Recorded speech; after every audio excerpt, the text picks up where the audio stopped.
able to ask questions. I agree with you there. They just can't get in live and call in. Well, no, we do have the live chat on the actual stream. We are live right now, by the way. Okay, great. Let's see if people can't hear what's going on right now. Okay. Can't hear what's going on right now. I can. Let's see. Yeah, hear you. Great. Okay. So, okay. Thanks everybody for tuning back in. My name is Jeremy Murphy. Welcome to a very special episode of Morgellons disease discussion and microscopy videos. Today we're extremely fortunate to have author of Lyme, How Medical Codes Mortally Wound Corruption and Scientific Fraud, author Jenna Luche-Thayer with us today. Unfortunately, I don't understand how the new YouTube is working with the streaming, but we do have here on audio with us. Hey, Jenna, how are you doing this afternoon? I'm fine, Jeremy. Thank you so much for inviting me to this important event. Thank you for being with us, definitely. Can you tell us right off, what is your book about? Well, my book it's written it's actually under a true crime novel. And it speaks to all the human rights abuses across the globe due to the former ICD-10 codes, not the ones that we were able to change, and all the corruption that has been proliferating in a very global manner around Lyme disease. Mm. Yeah. So it was a big sweep, and this work was done with my fantastic ad hoc committee to represent scientists and scientists and doctors and human rights specialists and advocates and veterinarians and even some members of the IDSA, Infectious Disease Society of America, and members, of course, of ILADS, International Lyme Society, International Society for Lyme and tickborne diseases. And so I brought together a great team from all the regions of the world, and we worked to make these magnificent documents to change the mind of the World Health Organization and bring pressure to bear from the UN special rapporteurs on having the World Health Organization change their tune. Well, that's commendable. Now, yes. What are the ICD codes? You said that the World Health Organization, which is an international organization, but how well do those ICD influence how medicine is practiced here in America? Well, what's very interesting is the ICD codes are written in a participatory manner with all member states. That includes the U.S. government. And the U.S. government will also have, proxy advisors from them to speak to the process. So the ICD codes are an international process that is developed by the World Health Organization across 129 countries out of the world, or 28 countries, and like 129 only. Wow. So it's all global. And they do this because they need to have a global response and a global language to speak and address disease. So it's a political process, but it's also a very useful process. And the U.S. government was very much involved in writing these codes. However, our ad hoc committee also helped to shape the process with regard to changing the codes, because when we went to look over how the ICD codes can be influenced in the U.S., it was a very non-transparent process. So we couldn't even make any influence there. So our team went to Geneva twice to ensure that the information was out and to negotiate. And we had a phenomenal group of graduate students in both Finland and Canada who are affiliated with their ad hoc committee, who helped me put all the code language into the World Health Organization's data digital platform for the ICD-11. So it's a very critical gateway for care, opens up a very critical gateway for care recognition of a disease. And if you don't have that medical code in the ICD-11, it might never. You might be under recognized and not even be treated properly. Oh. Yes, yes. So, for example, Ebola we had known about since the 1970s, but it did not have its own medical code until 2016, when the world was threatened with a pandemic. Gotcha. Yes, yes. So what gets recognized in these codes is critically important. It's kind of like doctors would see it as maybe a real disease if it's in there. Well, how likely is it then that, Morgellons is going to get a medical code in the ICD? We've got all this research lately that pretty much legitimizes the condition. Is that looking like a possibility? Well, it's interesting that you asked me. I remote attended the first European conference on Morgellons. Oh. And this is exactly what I spoke to. And what you have to understand is that, as I said, this is a very political process. And as you can imagine, any myalgic encephalitis chronic fatigue group has been marginalized. The Lyme community has been marginalized. Yes. And the Morgellons community has been marginalized. So I shared at the conference remotely how these changes can be made. But again, it's a very political process. It's not just based on everyone recognizing the disease. It's having enough people of influence recognize the disease that it gets into a code. Huh. How many? Yes. Does that take a lot of people? Well, it depends on how sneaky you are. Gotcha. And how persuasive you are. I mean, I went entirely around the U.S. process for changing the ICD code and went directly to the source. Okay. And I was able to do this with the team that I assembled, which was very important because the UN loves to have an international community represented when they try to make a change, so that not one country is dictating anything. True. Okay. Yeah. So it's a big process. The ICD codes for Lyme did not change for 25 years. When you went to the ICD codes for Lyme, all you saw basically was acute early version. And now, because of our efforts going globally and to the top, the ICD codes are recognizing dementia from Lyme, recognizing demyelinating conditions from Lyme, recognizing what is known to be fatal, Lyme carditis, what is fatal, Lyme borreliosis, Lyme borreliosis with all these dementias and things I just mentioned. So we have far many codes about Lyme that doctors across the globe will see when they look at the medical codes for Lyme disease and Lyme disease patients. Huh.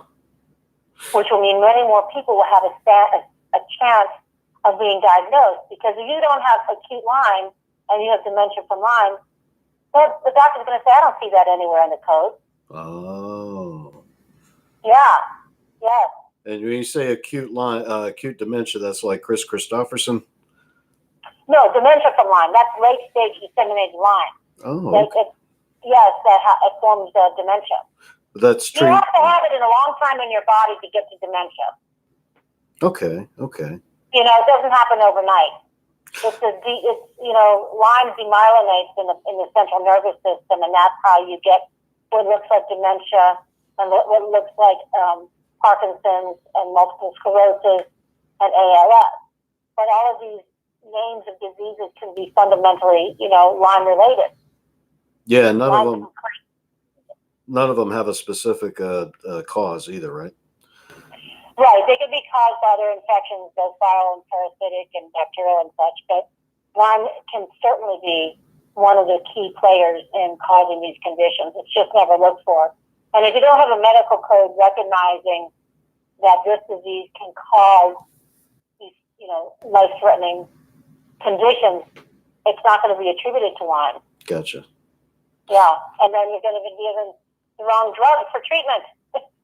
Well, what about the tests though? I've heard that the tests are not reliable, and that new testing is even being suppressed. Is it true that the CDC is being sued for this? Well, what's happened is the CDC has been influential in denying support up until recently for direct detection tests, which are not the serology tests. The serology tests are quite inaccurate. The PCR test by Sinhang Li, for example, will give people who don't have an antibody response a chance to show that they have direct detection from Lyme disease tests. Direct detection meaning it's in your body and in your blood. Oh. And so the CDC interfered with Sinhang Li's ability to make this a public choice. They tried to get rid of him, but his hospital tried to close down his lab with a lot of pressure, tried to fire him, all of this. And so he brought suit against the CDC. And now they're talking about the need for direct detection tests, but they were talking about this in 2001. Oh, wow. Yes. So in my mind, that's in the global accounting, the global accounting office of the federal government. It's in a report on Lyme disease. So there's been a long pressure and a lot of promise, officially from at least 2001 to have better test possibilities. And right now, a bioscience group was just given the big grant, an NIH grant, which is going to be another serology test. Oh. Oh, is it? So, really? Oh, man. Yeah. So it's, let me look it up. I have my,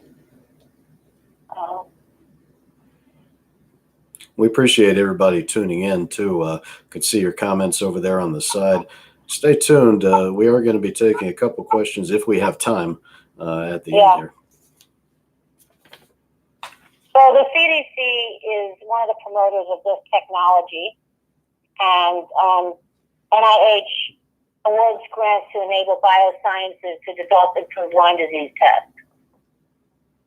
So the National Institute of Allergy and Infectious Diseases and the National Institutes of Health has awarded a one-year phase 1 small business innovative research grant for $225,000 in funding to enable biosciences to develop and improve Lyme disease tests. And they are giving it for a test that's called antibody detection by agglutination-PCR ADAP technology. And they claim it's up to 10,000 times more sensitive than comparable tests, which is, certainly Columbia and Tulane University, the sub-grantees of the award. They have some great, they do have some great, they do have some great collaborators, but, it is a serology test, and instead of the direct detection test, and instead of using PCR as a means of DNA detection, they use DNA PCR product as the amplified signal reporter, which means it's still a serology test. So people are confused by this language.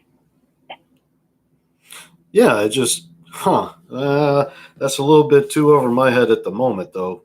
Well, sorry, but I'm just saying, I'm not the scientist, but I can speak the language that's shared to me by the scientists who have looked this over. It definitely got the gears turning. I'm thinking about that. Jenna, what can you tell us about Munchausen by proxy syndrome? That's very common in the Morgellons community. But what exactly is it? And is the medical code for that being used in place of the recently removed medical code for congenital Lyme transmission? How did the removal for congenital Lyme transpire? Well, that's a good backstory. So the World Health Organization had accepted and put in a new medical code, an ICD code for congenital Lyme, and we were over the moon, as you can imagine. because it recognized, vertical transmission by mother to child. And it was going to help recognize that there is congenital Lyme, and it's a big health problem. And this code was accepted and came out publicly in June 2018. And then it was sneakily removed, and we didn't know about the removal of it until December 2018, just before people were heading into the holidays. And this was all done in the backwater, and I got notification from a senior official on the WHO Medical and Scientific Committee who has all the information on where this happened, how it happened. And I received an email correspondence from him that I redacted and shared publicly, globally, that the Public Health Agency of Canada had asked for the removal of the code. Canada? So, isn't that amazing? Why are they so interested in it? Well, they had come out with a report, a literature review on congenital Lyme that said even though there are all these indications it might happen, it probably isn't true. Oh. And one of the co-authors of this report is a CDC author. Hmm. So I've shared publicly as much documentation as I can, but I'll tell you, the request came from Public Health Agency of Canada, probably in conjunction with the paper they had just published, and with pressure from the co-author or the CDC directly, representing the CDC. I don't know that for a fact. I do know that it was enough to get a singular code for congenital Lyme removed in secret, in a non-transparent way, by the World Health Organization, even though we had people on our side. And this is how the politics happen. I personally do not think that one or two countries should have any role in influencing a medical code that's going to be affecting all the countries across the globe. Yeah. That's just wrong. You know. Yeah, that's kind of... we should have a process whereby they can look over this decision and say, we don't agree with it. Yeah, I'm trying to understand. I mean, if the ICD was established to keep that from happening, and then it just happens like that. There's one country that comes in and says no, and then the whole thing gets changed like that. It's not supposed to happen. It's not supposed to happen. This is where some of the dirty politics can be seen. And that's in your book. That's what your book is. And actually, that story happened after I published the book. The book came out earlier in November. Gotcha. And the removal of the code that we found out about happened in December. That became public knowledge in December. So, semi-public knowledge. Okay. I shared it far and wide, and then I got all the background information on how this happened. Because what happens, particularly when you go into the beta digital platform for the ICD-11, there's all this. Those people who register can have a conversation that is none of it's deleted, it's kept online for anybody who reviews the conversation. And there can be challenges, there can be recommendations. For example, Eugene Shapiro said there's no transcontinental, transmission of congenital Lyme. Well, that's interesting, isn't it, that he popped up there? Transcontinental. You don't have to have transplacental to be recognized as congenital, because congenital can happen in utero, transplacental. It can happen as a child is being born. If it gets infected in the birth canal. Oh. It can happen by other means. You can transmit congenitally by breast milk. It just means from mother to child. And they're just saying that there's no way that that's possible, and these people are just hurting their kids by treating them. Well, that's where the narrative around Munchausen by proxy has gained fuel. Children with congenital Lyme, parents have been attacked with Munchausen by proxy, and there's been already many hundreds of cases that have been overturned with that allegation. Now, yeah, that's right. Because in your book, you talk about the Dutch uh, cases where they had several hundred parents who were brought in for that, and I saw a study recently that said that all of the parents who were brought in for that were cleared, that there was no child abuse. Yeah, I put out a report about that and shared it widely.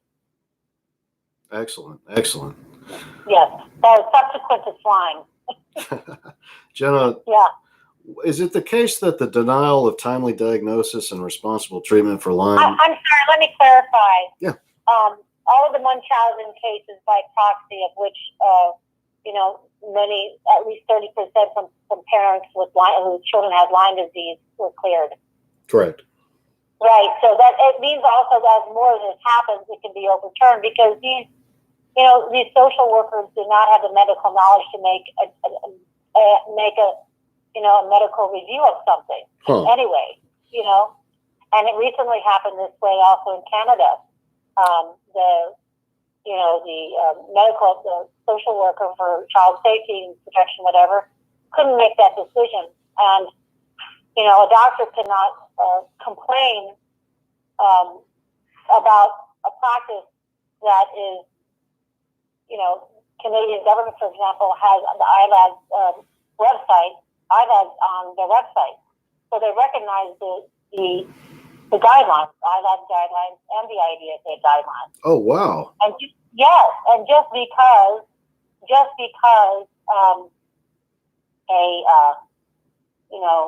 a medical doctor is not happy with the diagnosis, they can't then, unless it's just unhappy with the clinical diagnosis, they can't force child services to make a medical decision about it. You see?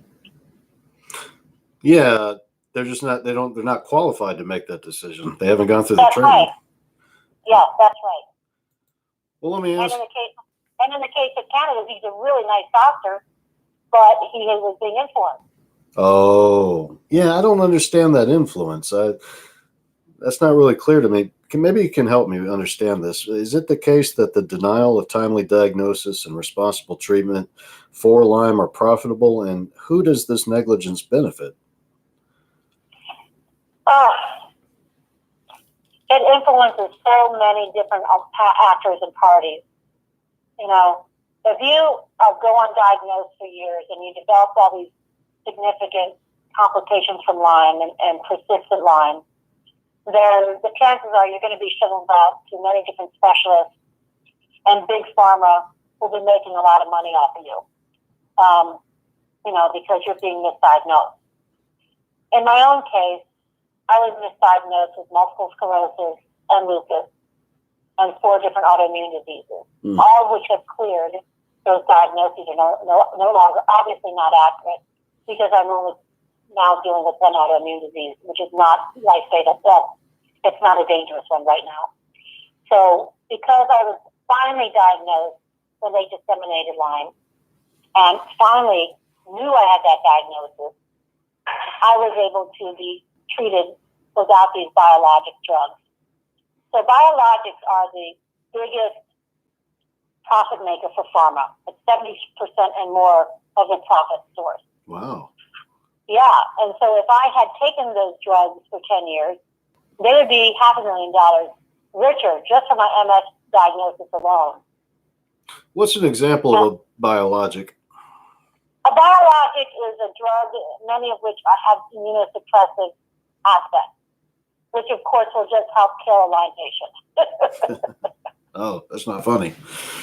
Yeah, it's not funny. It's not funny. It's not funny at all.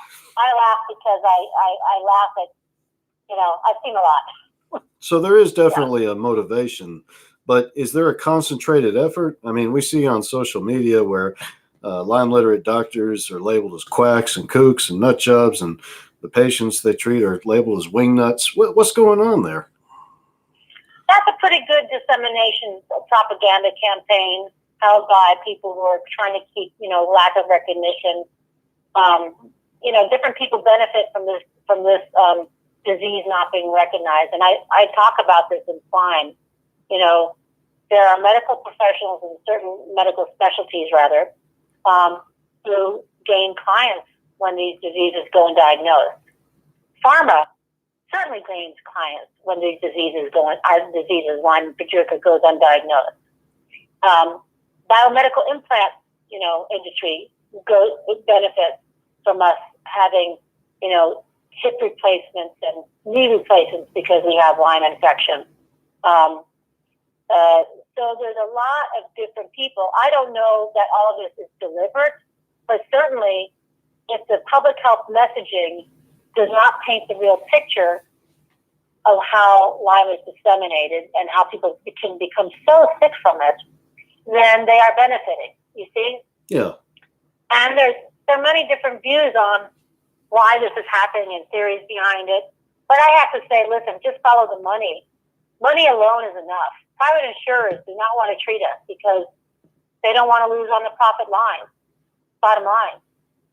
Yeah. When they deny Lyme disease, they're saving themselves a lot of money. When national health systems, when the Department of Defense deny, these complications from Lyme, they benefit from their liability, long-term liability, and they benefit from their expenses. With HIV, the Department of Defense went through and tested everyone to see if they had HIV, got rid of them out of the ranks because they didn't want the ongoing cost, and perhaps, panic. And then they came out with the story to the U.S. government, to the U.S. people, that you're only at risk of HIV if you happen to be a hemophiliac, a heroin user, a homosexual, yeah. or Haitian. So all these people who fell out of these so-called high-risk categories, the average Joe Schmo, thought they weren't at risk. Well, that disease was moving through the country. That was Haitian is. Patients. But that disease has been moving through our country, in other groups. The average person in Florida, the newest infections are by all people, but particularly by women. Huh. Yes, and elderly people, by the way. Really? Yeah. That's tragic. So people are given certain messaging for various reasons. I don't think there's always evil intent, but certainly the DOD did not want to cover the cost. Certainly insurance companies didn't want to cover the cost. They didn't know who they were seeing, So this is not unique to Lyme disease. Oh, yeah, you kind of see fake news everywhere. You see certain unethical practices or decisions being taken, cruel decisions, harmful decisions being taken because money's involved. Oh, yeah, easily. So I don't see it as a global conspiracy or coming from a certain source.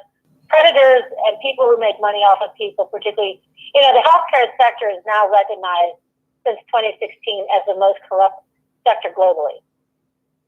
Oh, that's tragic. Yes. And this came out in a report from the Special Rapporteur on Health Human Rights and presented to the UN Assembly. So the U.S. government is very aware of it as well.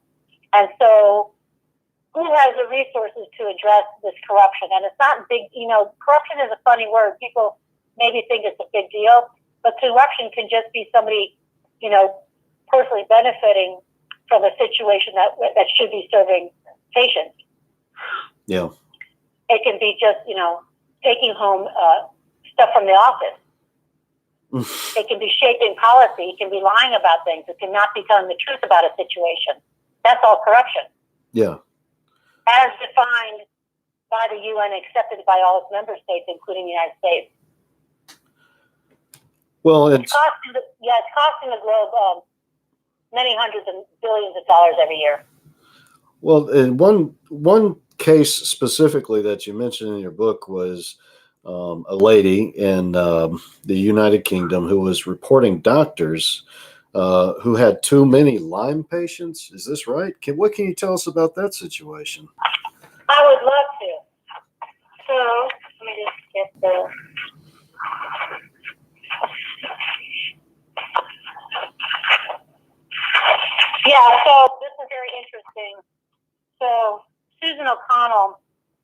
a former manager of the Lyme disease reference laboratory in Southampton, UK.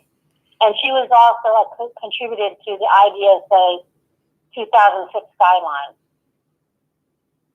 And she claims that Europe supports the IDSA Lyme guidelines in a 2010 presentation to UK officials. And she was most grateful to the guidelines authors, John Halper and Gary Wormser, Gerald Stanek, and a group called the ESGBOR Executive Committee Chairman, Ram Desal, who was based in Sweden, in her acknowledgments. She played an active slime role, I call it, by recording UK doctors of Lyme patients who tested positive at her laboratory. Who did she report them? Who did she report them to? She reported them to the government. Oh, man. Yeah. So she got all these doctors investigated and lost their license and everything else. And by 2012, Susan's library was found to have falsified accreditation and many other serious violations. This includes the destruction of a test documentation and diagnosing cerebral spinal fluid with a test certified for blood only. And her UK laboratory was closed in 2012. Also involved with advocates there, putting pressure on them. And she was reported to have retired with a 40,000 pound bonus, which is over $55,000 US dollars. That must be nice. And went to work for Baxter on the Lyme vaccine. And Baxter, of course, has been in business with some of the guidelines offered. No. So this is just one scenario of how a small portion, one scenario of a small portion of the conflicts of interest and web of relations and collusion between IDSA and affiliates across the globe. Because those guidelines are supposed to be independently created, right? Right. And the 2006 guidelines did not reveal,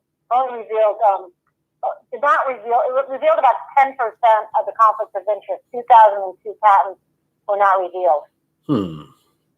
Yes. And this was great detective work done by P.J. Langhoff, who worked closely with Dr. Jemsek, and she assembled all this information. I did not do that information. I got it from her. That's cool. Well, you mentioned her in your book, right? Oh, yeah, she's mentioned it. I don't know if she's mentioned the book. She's a little bit shy and retiring, but I'm telling you that's how she contributed. Thank you for giving us that information. That's a good backstory. Yeah. Are things getting better? We've got the tick-borne disease working group, and they just issued their first report to Congress. Is this going to be beneficial for our Lyme community? Well,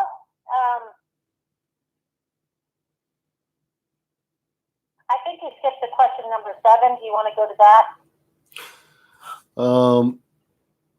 You've seen in the media on social networks how Lyme literate doctors are labeled as quacks and kooks.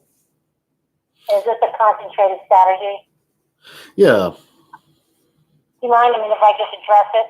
No, go right ahead. Well, I'm just saying, again, that's happening, and this was put in a special report that went to the UN Special Rapporteur for Human Rights Defenders, because these doctors and scientists and all these people are human rights defenders, as are, of course, the patients, the parents who are trying to keep their children in safe treatment.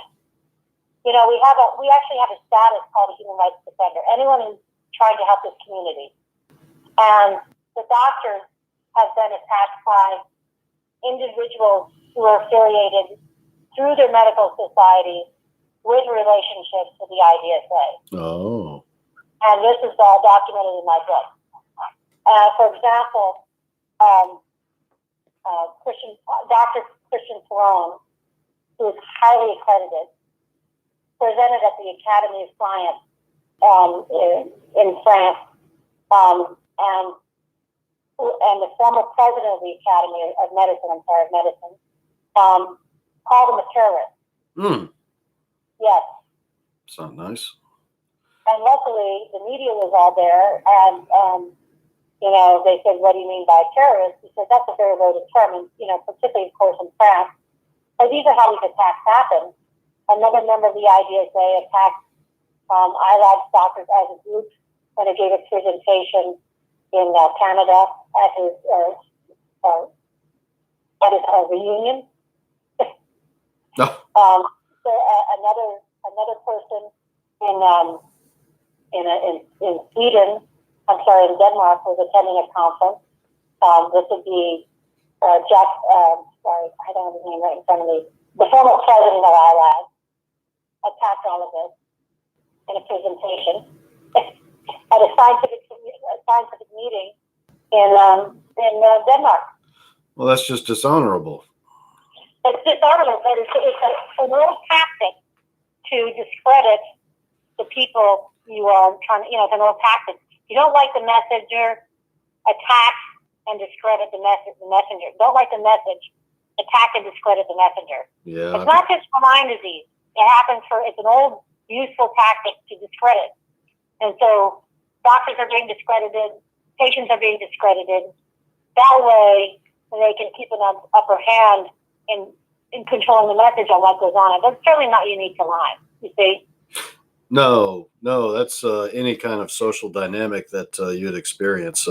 There's always a power. Well, there doesn't always have to be a power struggle, but so often there is. Anyone who comes out with the truth on certain topics, they're going to be attacked. Correct. See? Yes. It's part of the process. It's part of the process because it's going to mitigate. It's going to decrease the chances of the public knowing what's going on because they're being actively discredited. Do you think the tick-borne disease working group is going to help that, or is it going to bring legitimacy and stop these attacks? I don't know. I mean, unfortunately, the report to Congress says that they take no stand on whether doctors are attacked or how they treat. They take no stand. They have, officially, in their report, the language says they take no stand on these things. Oh, wow. So they actually address it. Yes, that's right. So they don't want to get involved with it. They do discuss the doctors are being attacked, and they do discuss that patients are being denied care, but they don't take any stand on it. So that's what the report states. So if you're not unwilling to take a stand, it's not very strong in terms of helping the situation, right? Right. And Congress is only really. All they can do right now is write legislation, and that's how they respond to, and so how are they going to take action on these matters if the tick-borne disease working group misleadingly says these are merely legal matters? They're not merely legal matters. That's a false statement in their document. What kind of a matter is it really? It's not. It's about money. It's about medical boards. It's about who's going to pay for this. It's about who's going to be responsible for what gets paid for in the treatment and recognition of Lyme disease and diagnostic testing. So I mean, one of the great things that came out about the ICD Codes 11 changing the medical codes for Lyme the first time in 25 years. Is now we have this international body with almost all the countries in the world represented saying we agree that these medical codes are valid. That's what they went through the process. So it denies, that this is legal. It's not legal. It's just being done through, as I said, corruption, practices of corruption, and bottom line dollars who's going to profit or not have the cost of liability. So we're not really clear on if the tick-borne disease working group report is going to help patients or not. Well, right now, the first report, basically they're going to be reading the general recommendations. But they've already put a disclaimer in the report saying that this is a legal issue. Well, it's not merely a legal issue. At all. If insurers are denying you, it's not a legal issue. That's a money issue, yeah. It's another issue. It's a money issue. Yeah. If medical boards who have people operating like Susan O'Connell are going after Lyme doctors or other people going after Lyme doctors because they're business competitors, it's not a legal issue. It's a business issue. It's a money issue. Yeah, I totally agree with you about that, and I can see that very clearly. And I've heard other. Now, the report to Congress was fine in terms of information, but I don't know many congressional people who are going to sit down and read a huge report. Yeah, because it's really, I guess, really what it would come down to would be telling businesses how to run their business, right? Well, it's more than that. Congressmen are very busy. They don't read huge reports. They have their legislative aides typically report to them what they need to know about. Oh. The only thing that they're responsible for doing in their job is passing legislation.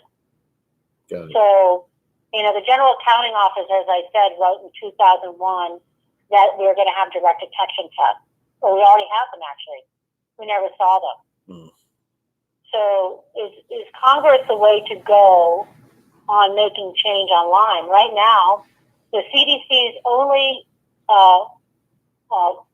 requirement as a hard metric in their annual plan that is going to Congress is just to continue to make tick centers across the country. They're not obligated to spend any money at all on anything related by Lyme, even though they talk about it. Yeah, there's really not. There doesn't really seem to be a lot of funding for Lyme. Well, it's interesting. The money that they have used has gone to establish tick collection centers. It's an either-or choice, you see. NIH is a bigger funder, but I don't know how much money they're really going to get to it. You talk about actually suffering from infections yourself in the book. Would you care? Yes. Well, when I was 16, I developed a mild bullseye rash. A mild Bell's palsy. Oh, no. And I had 3 months of terrific fatigue and pain in all my joints. And then it passed.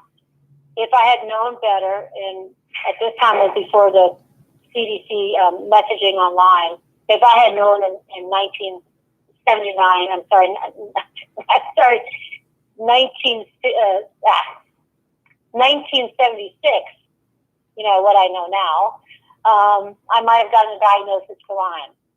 And I had read the CDC pages on different things because I'm a globetrotter and I protect my health. And even the CDC pages just said you have to have, a bullseye rash. That indicates you have Lyme disease. So I would say I was wrongly informed in terms of even asking to have that reviewed as a possibility. And I didn't know, and I've known about Lyme since the early 80s because I know people who are getting it. Yeah. And I had a friend in 2012 tell me, Jenna, you might have Lyme disease. And I was like, I don't have a bullseye rash. I don't have Lyme disease because I was referring to the CDC website. Oh. Yeah. Bad messaging. So your understanding of Lyme has actually just been recent. Yes, it's everything I could get my hands on in terms of reading about it and being informed about it since I was in my recovering from it and was then able to get into remission for 7 years. So I've been in remission for 7 years and learning everything I can. I attend as much as I can. I look to experts. I look at people I think are really looking for our community. I knew about it, the CDC version. I knew about it could be a very dangerous disease. So I knew people were very sick about it from it in the 80s. But I didn't know that from the CDC. I just knew it could be problematic, but the CDC message did not say it could be so problematic. How are you doing today? Well, I've gotten informed. I've attended conferences. I've gotten informed. That's commendable. Thank you. Well, I got really active only in being able to attend conferences in 2016. Oh. Yeah. How are you doing today? Have you received good treatment? Well, I went into remission. I've been in remission since for 7 years. Congratulations. Okay? Yeah. Thank you. But my health continued to improve. And then I had, I put together extra resources I needed to be able to be more active as an advocate. you know. Yeah, because patients are ultimately marginalized in general. Have you ever felt that way yourself, that you just weren't taken seriously? Well, it's interesting because, you know, when you're a woman and you're going to a doctor's office, you're often less taken seriously than men. Yeah. So you have a gender bias that could be a form of marginalization, and that's very well documented. I have, because of that, I had a very life-threatening condition not recognized when I was 19. But I recovered from that. It was very extensive, the treatment, the final diagnosis and everything. But I can tell you that I saw for the first time in 2012, my husband be marginalized as a Lyme patient. When we went to see an infectious disease doctor, he said that she had recognized the disease and chronic forms of the disease. So it's certainly not unique.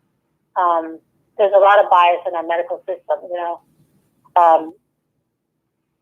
But I experienced grotesque marginalization as a young girl at 19, and I've experienced it as a Lyme patient, and my husband has experienced it as a Lyme patient, you know, in recent years.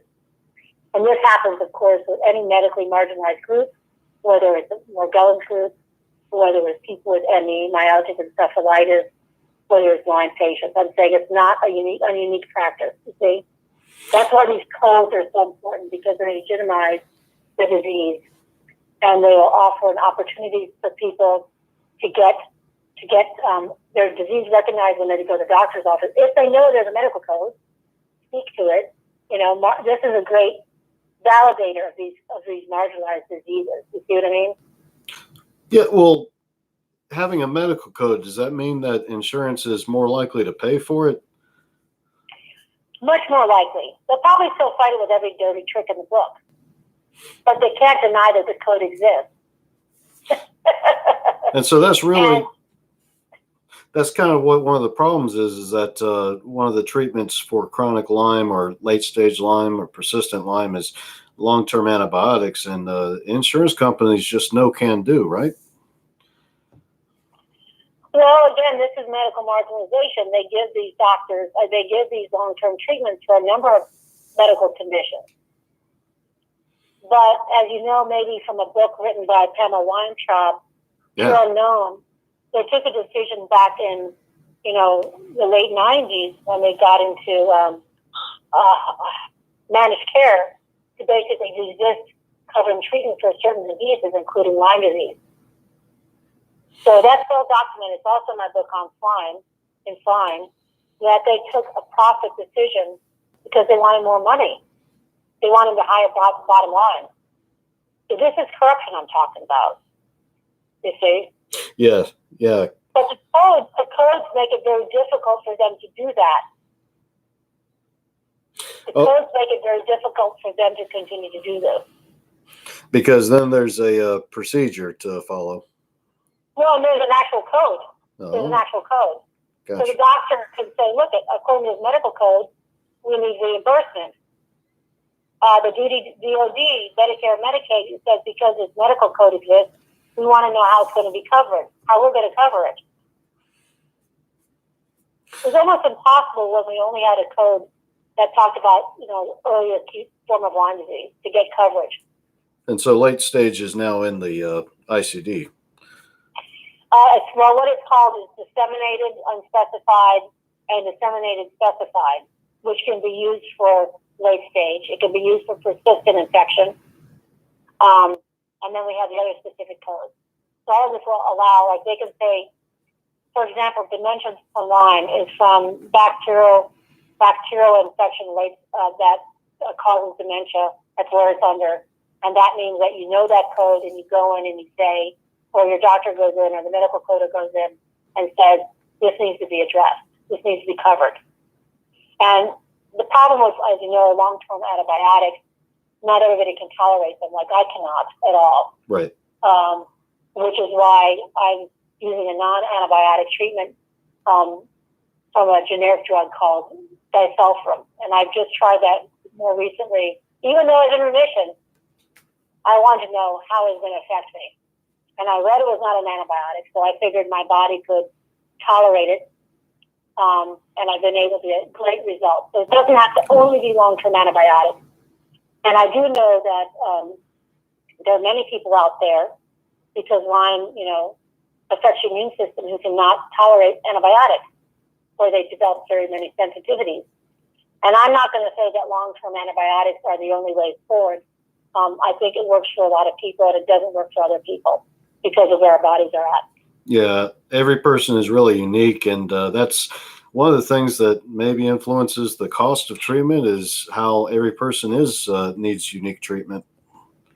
That's correct. And I've been very fortunate to be able to go to a doctor who's not taking any new patients for very low cost, and buy Disulfiram, at cost through a wholesaler retailer at $1 a pill.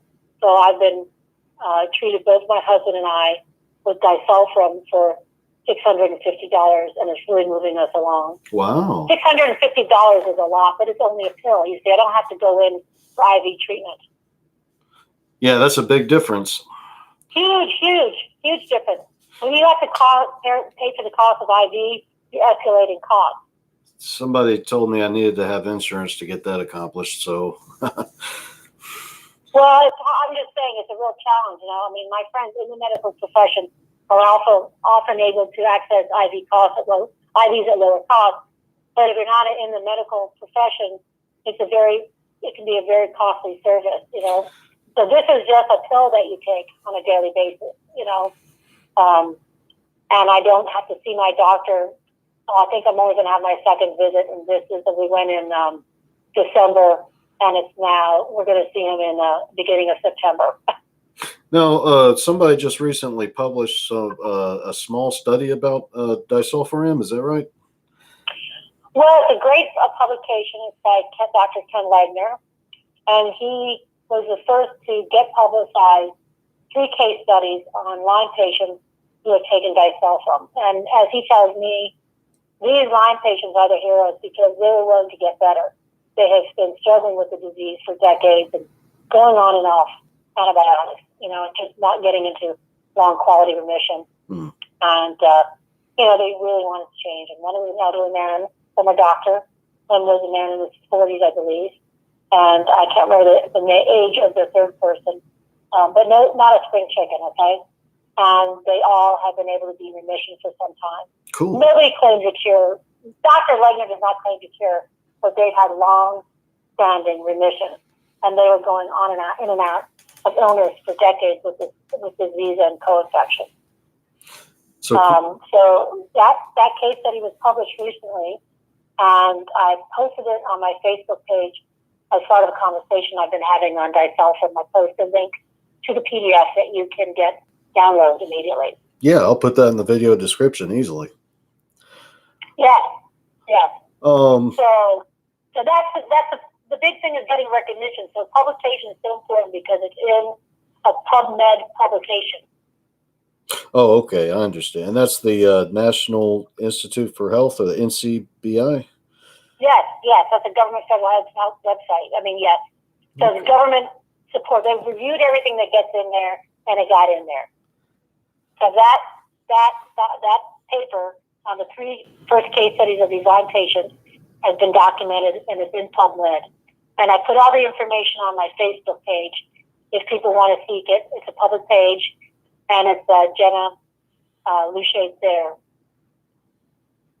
Jenna Luché-Thayer.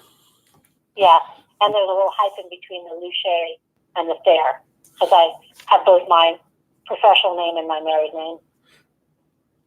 That's commendable. Thank you. Yes. I mean, it's so important for people to know and there are some people who are getting Disulfiram through their GPs, they're getting it through their psychiatrists. If you're in Europe, like in Spain, you can walk to a couple pharmacies and get it over the counter. Wow. So, and it's at much lower cost. In Canada, I believe you're able to get it through a Canadian website, but you have to be Canadian registered in the health system. So people are accessing this fairly low risk drug, and this drug not only is being shown to be effective against Lyme, in vitro, but it also being used to treat malaria. Oh. And malaria is the first cousin to babesiosis. Yes. So it looks like it's likely that it's reducing the babesiosis in many of our bodies. And it is being used as an antiviral with good prospects for HIV patients. Wow. In Mexico. Yeah. And it attacks in viruses and parasites and bacteria. So one of the reasons I might be feeling so much better is that it's not only reduced the load of Lyme in my system, but any pesky, parasites like Babesia and even treats cancer. According to some studies, it's being experimented off-label use of cancer. So really? Certainly, yes. So it's for those, many of us are sick with these infections, and then we get other infections, or other infections come in. So one of the reasons I might be doing so well with this treatment is because it's catching a lot of different forms of infection. Yeah, even mycoplasma, maybe. I didn't ever show for mycoplasma. Well, that's good. I know, I'm so lucky. So lucky. But I did have undiagnosed brucellosis, but it didn't seem to get me really sick until I got Lyme. That would be opportunistic co-infections, right? I had that since I was at least, 28. Oh, wow. Oh, no. I didn't know I had Lyme then. I can't say I had Lyme when I got Lyme infection. Yeah. But I had the clinical symptoms of Lyme infection from 16. Okay. And I lived with brucellosis and no obvious effects of Lyme, well into my 30s. If you had a relapse, would that be post-treatment Lyme syndrome? Not in my opinion, because post-treatment Lyme disease syndrome is not even recognized by the World Health Organization. Okay. It's just a fraudulent term. I didn't know that. And it's used instead of recognizing persistent infection. And every day, patients across the globe are being told, there's nothing more we can do for you because you have post-treatment Lyme disease syndrome. And insurers are saying we do not treat post-treatment Lyme disease syndrome. And these patients are offered palliative care. And palliative care is the same care that they give a dying person, which means they are given depressants, antidepressants, pain medications or pain treatment, and really no other care. So it's a terrible fraud to be perpetuated. It's very harmful, and it's basically what I call correction-based treatment failure. And you said the World Health Organization doesn't recognize the term, right? No. There's no scientific basis for this term. None at all. No medical basis for this term. It's just being misused and abused. Wow. I didn't know that. Wow. Oh, yeah. It's not in the ICD Codes. So what should a patient do if they're desperate for treatment and a proper diagnosis? I'm going to tell you, this disease, it can be so hard to manage or to do anything about it, depending on how sick you feel, And I know patients who have suffered and are suffering also from Lyme-related, anxiety and depression, which makes it very difficult to do anything, much less fight for their health. And then there are people like me who will, do whatever it takes, even if I'm really, really sick, because I had that previous experience when I was 19. You see, that almost killed me. Yeah. So I'm a fighter, and if you can't be that fighter, you have to find somebody to help fight for you. And in many cases, it could be a parent or a friend, just somebody who's going to get you to that goal of treatment and remission, the diagnosis, treatment, and treatment. Because it's very, very challenging to do that when you're just so swept away with the debilitations and everything. Correct. So I know people in the Appalachia who are farmers who are getting treated from their veterinarians. because they have livestock. And the veterinarians can give money for livestock purposes, and then they can take those pills and get treatment for Lyme disease. Yeah, but that's not the right way to do things. Who cares? If you're going to die, you're going to die. You don't want to die, do you? Well, I'm not judging, but it just seems like people shouldn't have to jump through hoops, is what I mean. No, that's just part of why. I know the migrant farm workers in Florida are getting free drugs from sympathetic doctors. They go to migrant farm workers and they're treating them for Lyme disease. Oh, that's good. Yeah, but I'm just saying it's because we have these obstacles that have been in place. Yeah. And these are big, big, big obstacles. So what I'm saying is that there are sympathetic people out there who are willing to help us. But it's not always, it's certainly, as I said, the global health sector is the most corrupt sector globally, Really? But yes, this is in the report from the 2016 report from the United Nations. Oh. And so we don't always get the care we need through our healthcare sector, and particularly if you have marginalized disease. Yeah, and with Lyme disease, people do get desperate for treatment. I agree. I found some doctors who are willing to treat through insurance because we cannot afford these private clinics. Yeah. And they're doing a great service, but they're under the radar. I can't advertise who they are. And as I said, they're veterinarians who are helping people. I have nurse practitioners who've helped away along the line who are in the medical system, you see. So that's been a lot of hard work, being my own health advocate to get what I needed. You see what I mean? Yeah. And what my husband needed. And that's why so many of us who are sick with marginalized diseases, if you don't have you might need help getting an advocate in there. And the ICD-11 codes certainly are a source of advocacy. If you go to your doctor with a printout of the ICD codes from the World Health Organization, that's very respectable.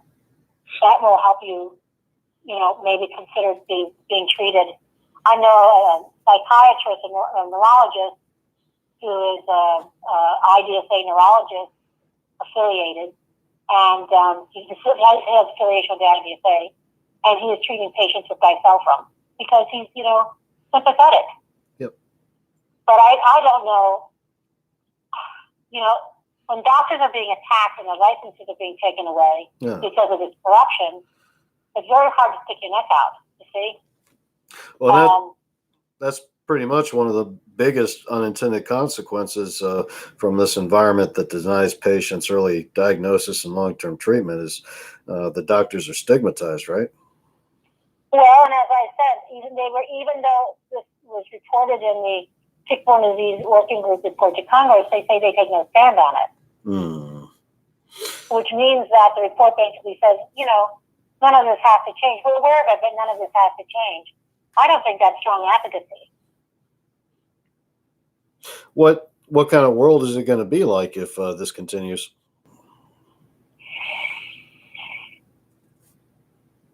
Not a good thought, huh? Well, it's a really big picture because you have to remember that we have global corruption in the healthcare sector.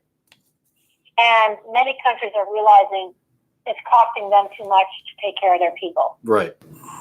So there's been discussions now at the highest levels on what we can do because it's costing these countries, they can't afford their GDP with these rising healthcare costs. Right. See? It's really a big problem. It's not just the U.S.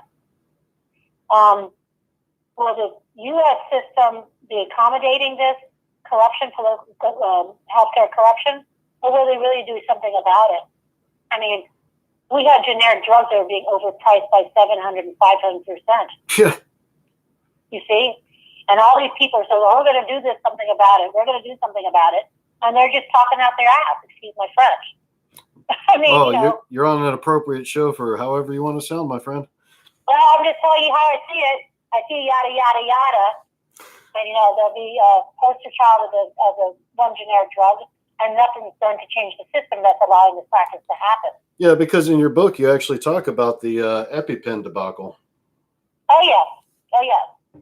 So that's just really a huge cost that makes it very hard for Lyme patients to get the care. You see, people are making money off of these generic drugs in our corrupted system in the U.S. Gosh. You know, I can go, if I can get to Ireland for a couple $100 round trip ticket, I can have my cataracts removed at a very low cost, more than what my insurance would cost me for insured care in the U.S. $200 to Ireland and back, really? You get these special carriers. Oh. Yeah, but no, you have to fly there. But it's a very low cost. It's far less for me to go to Mexico or Thailand than to get reimbursement for necessary cataracts if I don't have insurance here in the U.S. Gotcha. You know what I mean? Yeah. Yeah. So there's a lot of medical tourism going on. Oh, that's a fascinating concept. Yes, it's a big one. There are a lot of people going to Europe to get over-the-counter drugs. What about worst case scenario? Your book talks about one patient who was offered euthanasia instead of proper treatment or long-term antibiotics to treat Lyme. Is this for real? It is for real. It is a really nice man who now is a Lyme advocate, Peky van Baden, and he is Dutch. But this euthanasia being offered is happening also in Denmark and maybe happening in other Scandinavian countries. And he is a complication with Bartonella as well. So it's not just Lyme. But basically, they just said it's cheaper for us to give you euthanasia than to cover the cost of your long-term treatment. That's not cool. That's not cool. And it's not just happening in Holland. I'm sorry, in Holland, in the Netherlands. It's happening in other countries. And as I tell you, euthanasia is an extreme form of, medical marginalization, of course. Obviously, if people don't want to die, it's being offered in exchange for health care. But, Munchausen by proxy is tearing up families, and that's a tactic to offload costs, and also, the average patient, if they cannot afford out-of-pocket for long-term care, they're basically being tortured as a form of torture. If you cannot access affordable care, that's cruel and demeaning. And if you don't have the wealth to pay for your ongoing coverage, this means results in disability and death as well. Have you kept up with Tiki? You know how he's doing today? I know he's a phenomenal advocate. I know that he's still struggling, and I know he's very, very a wonderful guy. You'll have to ask him personally if you can. He's on Facebook, but he wasn't even 30 when he was offered euthanasia. Mm. And I got to tell you, being offered palliative care means they're not investing to you until you die either. Oh. It's just not. When you're told that you have post-treatment Lyme disease syndrome, they're putting you on palliative care for the rest of your life. Yeah, that's just not that's not doable. And no, it's terrible. And with excuse me. Well, I don't know how. Well, with alternative treatments, this very same patients are coming out going, "That wasn't it." I'm better now. The post-treatment Lyme disease syndrome. Some patients take that diagnosis to another doctor and who's more Lyme literate and could maybe have a different outcome. And right. If they can afford the access. Correct. And specialist doctors are not affordable oftentimes, or even close. So there's some travel involved in having to see them as well. Yes, and I'm so blessed that my husband and I have these wonderful friends that we've met through Lyme, and they offer to put me up if I have to travel, so I don't have the cost of staying in a hotel room, and all that. That is and awesome.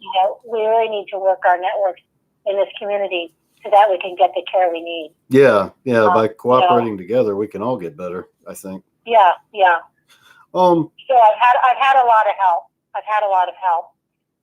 On getting through this.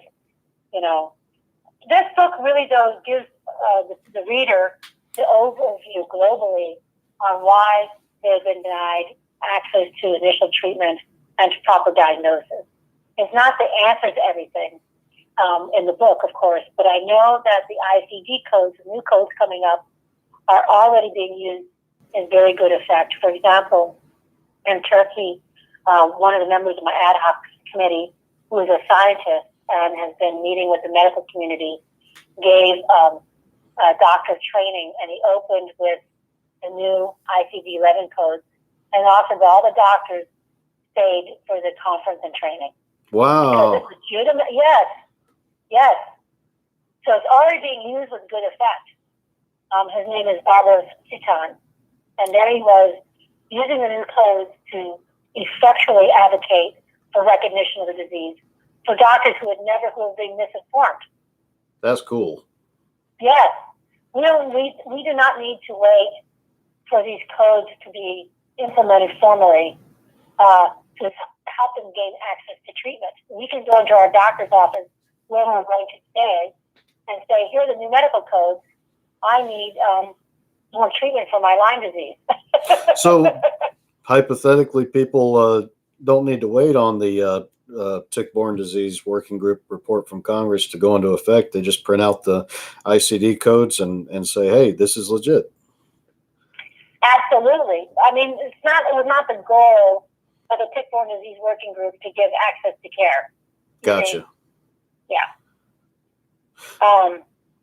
So yes, I mean, and if you have a sympathetic doctor or a sympathetic GP or a sympathetic neurologist, a sympathetic psychiatrist who's willing to try you in care on some different things because you now have these new codes, you've been able to influence them. Now that's again, advocating on your own behalf is tough, but it's really necessary. And if you can't advocate alone, get a health advocate in to help you, like a friend or a family member.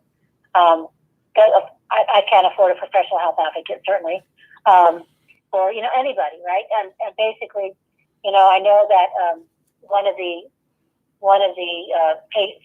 advocacy friends I know went to his neurologist and got new treatment because of the codes and the information on disulfiram.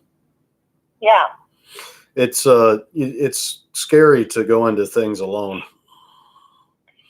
It is. And it's very challenging. It's challenging. Yeah. It's a lot easier. So these are powerful changes, and we have to take, I mean, there's been, very little mention in the U.S. Lyme community about why these codes were changed. I mean, there was an article recently by Mary Beth Pfeiffer that talked about the World Health Organization changing the code, so she doesn't talk about why it happened. It happened because of this global ad hoc committee holding them to task and spending, years of time negotiating, going back and forth in Geneva to get it happened, have it happened. That's all a result of people working hard to make change. Yeah, you wrote another book actually about that process, didn't you? Well, that's highlighted in Lyme, actually. That's described in Lyme because it didn't happen overnight.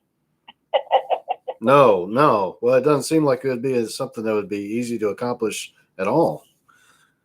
Well, I was a senior advisor to the United Nations, and I've worked on some of the WHO projects in tandem with the UN agency that I was employed by, and where I worked on, human rights, women's rights, and access to care, all services for marginalized people. So I know how the World Health Organization operates. I had some great friends who have retired but who are still plugged into the system, and a very great human rights advocate based in Geneva who helps me. And so I know how to work the system also, you see. Yeah. And then I have these phenomenal dream team players who I call these are the ad hoc committee, but I call them the dream team. Who are, greatly skilled in science and medicine, veterinarian practices, etc. And they were part of my team, so we were very legitimate and we were global, which is very important when you have to affect change at a global scale. Yeah. So they all worked as me on a voluntary basis to have this come to fruition. None of us are paid for this work, but most of us are professionals. in our field. I mean, we're accredited professionals. So we packed a lot of muscle, and credentials. And we had global representation in the Dream Team, which is the ad hoc committee. And that's how these things happen to change. I was in the right place at the right time to help this happen because I happened to be a, Lyme patient who also had the background and the connections and the skills to process it through the system, you see. And then I had these phenomenal contacts through my ad hoc committee, the Dream Team, who were able to engage graduate students who did volunteer work to get this happen. It was a huge effort on part of this to happen, to make this happen, you see. So that backstory is described in Lyme as well. One thing that really made slime so personable was the extremely humorous and very personable cartoons by David Skidmore. Yeah, if you're going to tell the truth, you got to tell with humor. Otherwise, they're going to kill you. You know what I mean? Yeah. Because you can't tell these truths without being, really. A lot of people are not going to hear this. And he is phenomenal. Yeah. He is phenomenal. He also provided all those illustrations on a voluntary basis, to the book. Wow. Which makes it a hitter. It makes it such a fabulous read. I can't thank him enough for how he contributed to this. The German version, there's a paperback version that has the color photos, so it's a little bit more expensive. But now there's a German version out, and there's an English version out. And the paperback for the English version is like $12.99, and the German version is $16.99. Or you can get it for almost free on Kindle. I mean, e-readers, Amazon e-reader. Yeah. And Kindle, for a few dollars. So people can, for a few dollars, most people can afford the book, you see, the e-reader version of it. So, and David, I followed everything that he does. I'm so appreciative. I know how important it is to have humor in this because it's in such a dark, toxic situation. And I happen to have a lot of sense of humor myself. And I have, distributed his book, Lyme Loonies, to many people. And, he's been on and off active on social media. But I reached out to him and I said, David, would you please help us with this? And he bit the bullet and provided these great cartoons. So he's phenomenal. He is phenomenal. One that just got me is where the doctor and the patient are looking at the X-ray, and you're looking at the guy's skull, and he's got an actual Lyme in the middle of his skull where his brain should be, and the doctor goes, "Interesting, but not conclusive." I know. Jenna. Who? When you work in human rights, you also have to maintain a sense of humor because you see so much darkness. This is true. Yeah. Otherwise, you can't keep going forward. Particularly when I was working on trafficking of children, there's just such horrors out there, right? Yeah. And the people in power, the people who are creating these horrors, whether it be established medical people, just corrupt medical systems, politicians, whoever is responsible for these horrors, you got to mock them. You have to mock them and take away their power. And his cartoons are phenomenal mockage of these dangerous people who think they're so great and they have all the power. It really takes them down a notch, doesn't it? Yeah, it really brought the book to life. Well, yeah, and it makes you show how dumb and unbelievable these people are who think they have everything like that. The real loonies, yeah. They're nobody. That's right. They are nobody. Well, but speaking of somebodies, though, who are the Dream Team exactly, and how did they best assist in your efforts? Well, this is, like I said, the original ad hoc committee that changed the codes for borreliosis in the ICD-11. And I can't tell you how many there are. I can tell you that they come from Canada, Eastern, Western, and Northern Europe. Africa, and the Pacific Rim, Australia. And we're gaining more recruits all the time.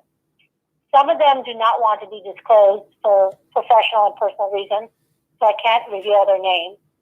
But those who are willing to work more in the public, their names are on 2 reports that I have been disseminating via PDF. I can't give everybody's name. You see what I mean? Sure. Because, I mean, we have to protect ourselves to the best of their ability. And I also don't reveal how many people are are in the dream team because it's growing all the time. You see? Oh. Yes. Well, you know, when they saw that people probably changed the code, there's a lot of interest in being on the dream team. Oh, that's cool. Are you guys hiring? Yeah, I mean, this team has worked really hard, you know. I can tell you that the idea came from somebody who was very instrumental, who gave great entree into a huge number of medical professionals, and that's Ken Legner and I were we met at ILAC conference in 2016, and we became friends, and he was discussing how difficult it was to work with these drop-down technical, the drop-down technical records, and they have all these codes in them. And I was like, oh, I know how to change the code. I think I can do that. That's a handy definitely skill. a first point of inspiration. Excuse me? That's a handy skill to have available. Yes, and like I said, it comes from all my previous experience before Lyme disease. Wow. Before I knew I had Lyme disease. Before I knew I had it. What are the current goals of yourself and the dream team? Well, most of us are professionals because we have to be taken. Current goals. We still have to get the word out. This is a big task, you see. So we are those of us who can are still disseminating information about this. Some have had to return to their full-time work commitments and everything else. You see, it's a big task on hand. So there's some of us who have been very active and some less active.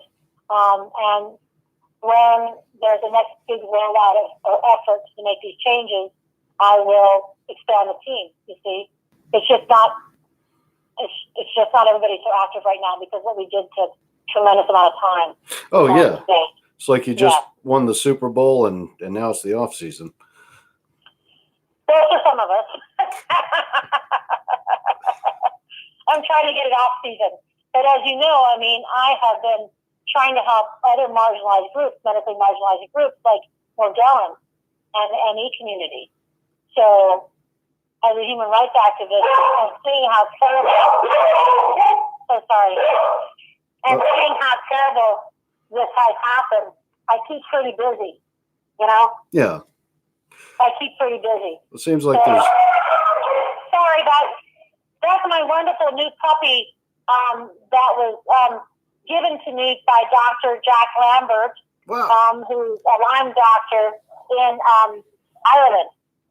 What kind of dog did you get? He's one of the only doctors who's treating in Ireland and in the UK. That's cool. What's his name again? Yes. Huh? What's his name again? Dr. Jack Lambert. Dr. Jack Lambert is in the UK. He's in Ireland. Ireland. Okay. Yes, and by the way, he's on the dream team. I can disclose that. Oh. What kind of What kind of dog did he get you? Excuse me? What kind of dog did he get you? Well, he didn't actually give it to him. He's working so hard. He's working like 12 and 13-hour days. And his son has gone off to school. And so this young dog was spending a lot of time by herself. And he was just, he didn't like go out and buy her. He loves his dog, you know. But I was visiting there, and he put me up when I was he put me up in his home when I was there to do the conference with, because I couldn't afford to stay in hotels and everything. And I had known Kira from before, and I had asked him, you know, I'd seen that she needed a lot more attention because she's been, you know, she's working all the time, right? Yeah. And I said, you know, this sweet girl, she needs to either get a dog walker or doggy daycare, or I'll take her. So it's a real honor to have that trust from him. Like, okay, Jenna, I'll give you my dog. I know you'll take care of her. I don't know. I'd be concerned about getting her back. You may fall in love with Oh, her. he's mine, baby. He's gonna have to steal her from me. He's gonna have to steal her from me. No, he when you really love a person or an animal or anything, you want the best situation for them, This is and true. This puppy is young, going to be young for a while, and she's really sweet, but she's a real handful. She needs a lot of attention. Hey, we definitely appreciate what you guys are doing. What can everybody do to help you and the Dream Team make a difference in how Lyme patients are treated in society? Well, not only Lyme patients, but certainly we're going to try to move ahead on Morgellons codes for Morgellons, Yeah. But if they just know that there are these medical codes that can maybe access them to care right now. They don't have to wait for the implementation of the ICD-11 to go with a printout of the ICD-11 to their doctor and say, look, all this has been validated. Can I get the care I need? Like I said, people are coming up with innovative ways to shape policy because of the ICD-11 code. They're going with the ICD-11 codes to their doctors. They're going to their public health officials and saying, when are you going to get out the message? And why can't somebody with possible Lyme dementia, get treatment? You see, why can't people with possible demyelinating conditions from Lyme get treatment today? So many of us have this. And your public health official, your doctor, your health, even your GP might say, well, or your neurologist or your psychiatrist, if you have those, they might say, I'm willing to try to help. So this is what they can do for themselves right now with this new information from the ICD-11. Yeah, we can include a link to those codes in the description of the video as well. Sure, that would be wonderful. But the point is, people have to get themselves served so that they don't have to worry. Well, I mean, in the future, I started a small nonprofit to help fund the travel for this work that I do, and I've asked my family members to give contributions, birthday gift contributions, and Christmas gift contributions, so I have enough money to travel and do the work. And I don't like to ask the patient community to put money out of pocket because I know so many of them are struggling with the cost of Lyme disease, healthcare costs. So I don't really do that. But they can take this information and use it. And if they know anybody who has some money, hey, ask them to contribute to my nonprofit. So I want us to benefit people in the patient community as much as we can. It's not so much about helping us. I just need some basic travel expenses, to get this job done. I'm fortunate enough to, do this as an unpaid volunteer. What is the name of your nonprofit? The name of my nonprofit is, the website is just www.gnid. I gotta look it up. You think I'd have it memorized? gnid.world, isn't it? Yeah, that's it. Okay. Yeah, that's my website. And so they can go there, and if they want to provide a monetary donation towards your efforts, contribution towards your efforts, then that's the place to do it. Yeah, well, I don't. Like I said, I'd actually ask family members to do that, and that's how they support. That long time where I was fighting unsupported with this disease. You see what I mean? Yeah. This is part of our love and amends to each other. And they're fully on board. It's hard, family members, they don't understand the situation either. You see? So more and more of them are learning. But the patient community should just use this information to serve themselves. And then we're all stronger to go forward And like I said, anybody who has any, one-off gift or, whatever, any kind of financial support is helpful, but it's by no means required. If they have a friend or a supporter, a friend or supporter with some money, they can give some money too. You see what I mean? Okay. I see what you're saying. Yeah. I do understand. Yeah, like I have some friends who have given some money, but they're not necessarily Lyme patients. You see what I mean? Yeah. Yeah. Jenna, do you have, we were at the end of your questions here. Do you have maybe 5 minutes to take 1 or 2 questions from the audience? I would love to.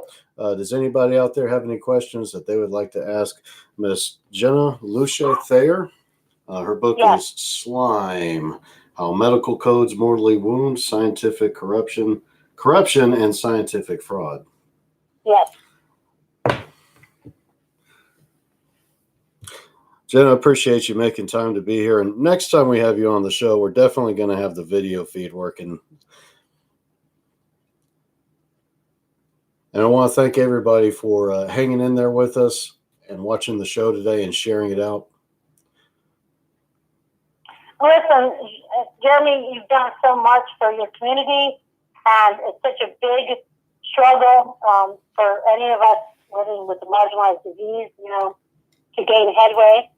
And like I said, I think a lot of it's all about the money, But thank you so much. And of course, I can also be reached through the GNID portal. It goes right to my Gmail account. And I'm on and off social media, but, because I have to take care of myself, and that could be a high time consumer. I understand that. And I just really, I can't fight this. I can't do things for other people if I'm not taking care of myself, or I'm not enough well taken care of, But I tell you, the benefits of getting out of your own head by, we struggle with this illnesses, and the benefits of keeping ourselves mentally healthy is really high when we can give back, very spiritually and emotionally and mentally helps us to stay strong and healthy. So I just think it's so important that whatever we can do to help others will help us. Yeah, it's hard, especially when you're sick and not getting the treatment that can help to stay positive. And that's, I think, where you could use some help, somebody to go with you through this process. Yeah, and I don't know what I would have done without my dog. Man. I'm telling you, they're so sweet. I can get very, oh my gosh, this is going to be so hard. I can't do this. And then I got my dog come in and say, hey, let's go. That's awesome. Yeah, my cat. I love cats too, but I can't live with them right now because I have allergy to cats. But I'm just saying, an animal has been a real source of ongoing inspiration. And I also have, all of these people who encourage me to keep going. That's just so important. It's so important to have that network of support and true love and friendship, to pull each other forward. Need an accepting community of people who are willing to help. Absolutely. Yeah. And we don't have to look just in our Lyme community. We can look to anybody who helps, anybody who's willing to support and help us. Jenna, you said, huh? You go ahead, my friend. Okay. Thank you, Jeremy. Hey, I was going to say, yeah, definitely. Thank you for making time to be on the show here with us today. Oh, you're welcome. I'm sorry. Did you have something else to say? No. I would like to hear continue what you were saying, though. I was getting into that. None of us need to be alone. We all need a big group of people who care for us to get us through life and have the best life. That's all I'm saying. And anybody who's faced big challenges gets through them because of this. So, help can come and support can come from many different forms. And I've been fortunate to have, of course, my Lyme friends, but I also have my other friends. I have, my dogs have been so important to me. My neighbors who are great. I'm just saying I fortunately learned from a very young age that I'm not going to make it through this world without all that help. without the help I need. Right. Yeah, and it's certainly in the case of people whether you're suffering from illness or other setbacks, it's been instrumental in getting through it, And I've been so lucky to know people who've just gone through terrible, terrible health stuff and gotten through it, not just Lyme, and other life challenges. So, when we work with these people, we get so much back on our own sense of perspective in life and how fortunate we are. Even though there's a real struggle from time to time, or more often than time to time. Yeah. But I just wouldn't have gone through my life without this. I'm just saying. So, my little pooch, thank you, Jack Lambert, Kira, is currently, giving both my husband and I, a lot of love and attention too. That's cool. Yeah. So don't go in alone. Print off the ICD codes when you go in, and pick up a copy of Slime, and we'll include a link in the description below. Yeah, like I said, the e-reader version, Kindle version, is very inexpensive. It might even be free for those of you who have Kindle membership. Oh. Yeah. And the German version has the color illustrations. Yes. It's not a hardback. Some people like the paperback, Yeah. But it's very affordable. And, so, okay, Jeremy, thank you so much. Jenna, thank you for your time. I definitely hope to have you back on the show sometime soon. Okay, great. All right, guys. Take care. Thank you. Bye.